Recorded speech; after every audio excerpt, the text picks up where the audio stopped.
Rice चाकर खान, तुझो उज़ुर असांखे क़बूल न हूंदो, नहीं वरी असां तोखे पंहिंजे ॻोठ जो हाणे चङो क़बूल कंदासीं। चाकर खान, हाणे सभिनी जो फ़ैसिलो त तव्हां ॿुधी चुका हो।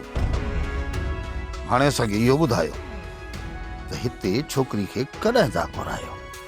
अॼोको ॾींहुं ई राति जी मूंखे मोहलत ॾियो। सुभाणे छोकिरी हिते पहुची वेंदी, उन खां पोइ तव्हां हिते अचिजो। वधीक ॻाल्हियूं पोइ थी।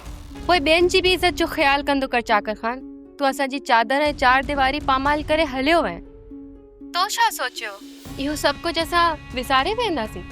मूंखे न हुई ख़बर त अकबर खान एॾो किरी पवंदो जो पंहिंजो पलांद करण जे लाइ पंहिंजे घर जी न्याणी जो इस्तेमालु कंदो। तू ग़लति पियो सोची चाकर खान। बाबा साईं मूंखे तो ख़िलाफ़ इस्तेमालु न आहे कयो, पर मैदान में आंदो आहे। तू त हिकु औरत का शिकस्त खाए वएं, पोइ असांजे मर्दनि जो मुक़ाबिलो कीअं कंदे? तू जंहिंखे मुंहिंजी शिकस्त समझी पई न, उहा शिकस्त न पर वो धोखो आहे, धोखो। सोप सीरियल पंजाबेरी तमाम एपिसोड्स ॾिसण लाइ विज़िट करियो असांजो official YouTube channel Sindh TV HD drama.